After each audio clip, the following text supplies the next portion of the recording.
Hello，大家好，欢迎来到七个不小心，我是小七。今天第一支影片终于和大家见面啦！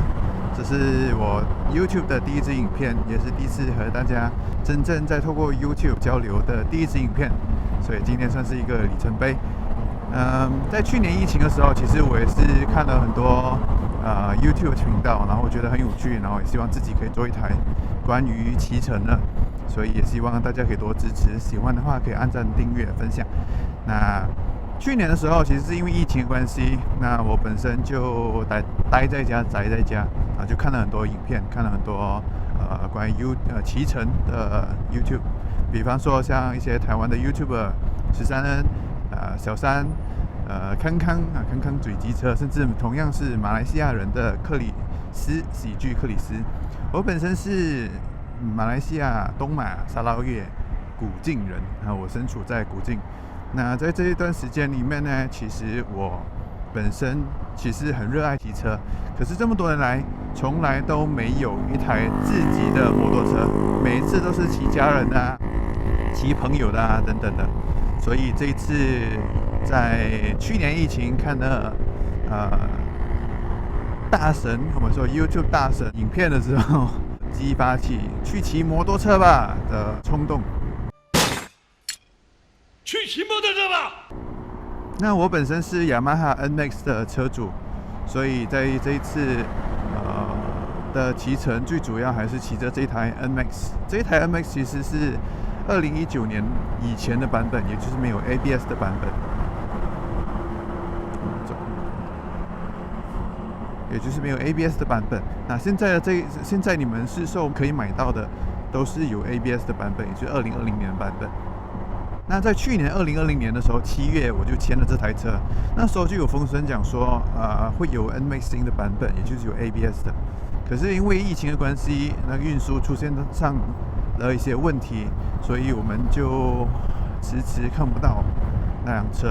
可是这一台就有现货，可是要等差不多2-3个星期左右就拿到车子了。所以那时候就选了这一台亚黑色的 NMAX， 骑乘起来其实不错，尤其在市区转来转去感觉很不错。那过一阵子我会再分享这将近1年的骑乘的经验，分享给大家。我也差不多骑了10个月吧，现在10个月、11个月左右。那骑乘也差不多8000公里，应该可以充分的感受它的好与坏，它的细节。所以大家期待这部影片的到来吧。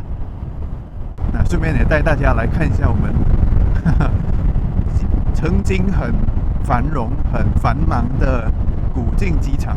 那如果以后你们要来玩的话，第一个到的地方就是我们的古晋机场，说 Lapangan Terbang， 就机场的意思。好，先和大家介绍一下我们古晋的机场。好，左边是 Departure， 右边是 Arrival， 就是 Departure 就是你要离开嘛。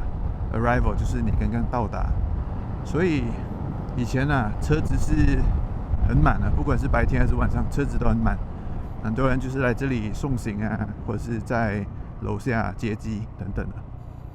那以前也是很多人，这里都是人，甚至有乐队在表演啊，很多快餐，很多速食餐，比如说像麦当劳在楼下，星巴克在楼上，可是现在麦当劳和星巴克全都已经关门了，因为没有人都没有人在，所以现在是一片荒凉。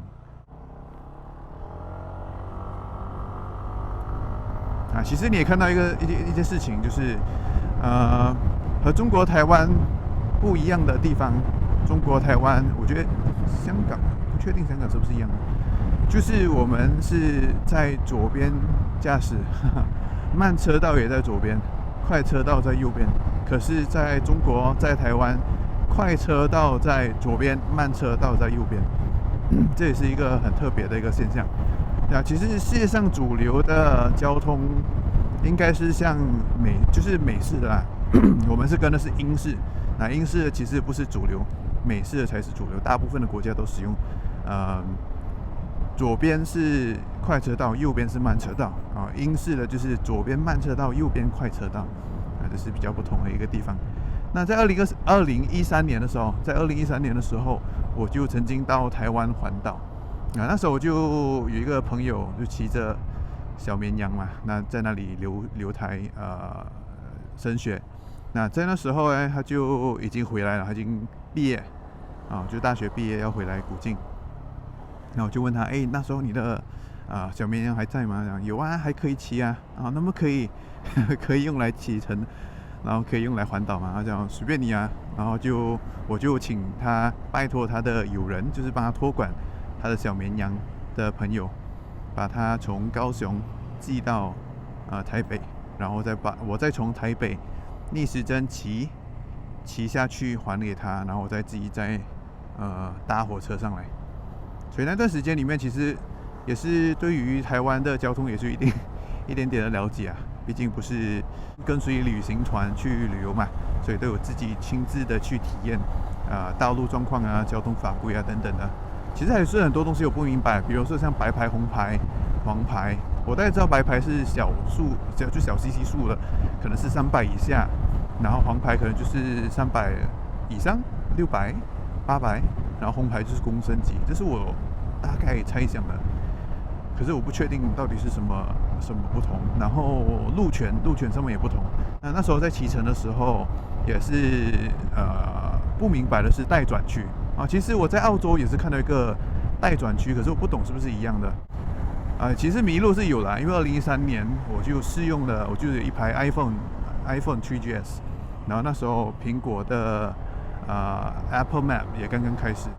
然后谷歌 Map 也是还没有出现，还是刚刚测试，所以那时候我就被苹果的地图绕到迷路，而且还把我带上国道。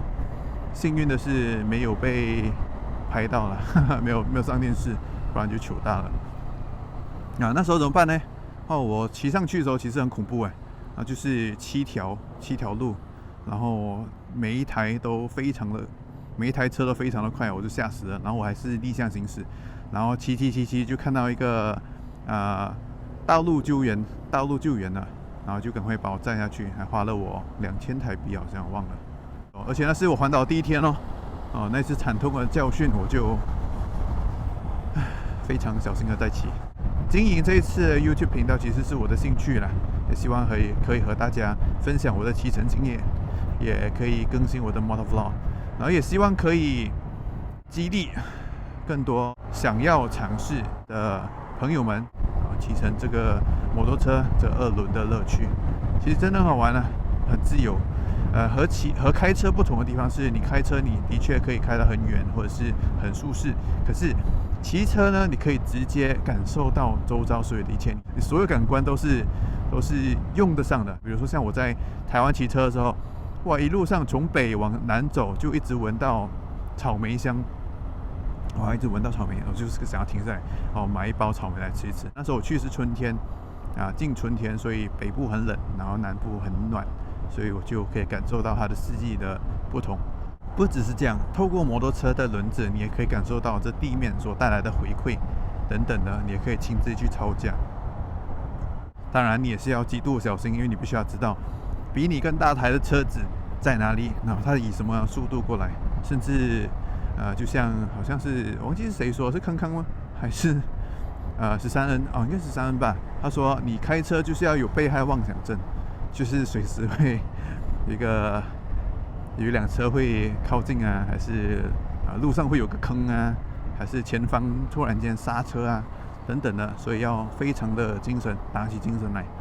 那我觉得很认同，所以希望透过我的影片也可以把这个理念传达给更多的人。好，今天的影片就到这里了。对了，谢谢你的关注和观看，我们下次见啦，拜拜。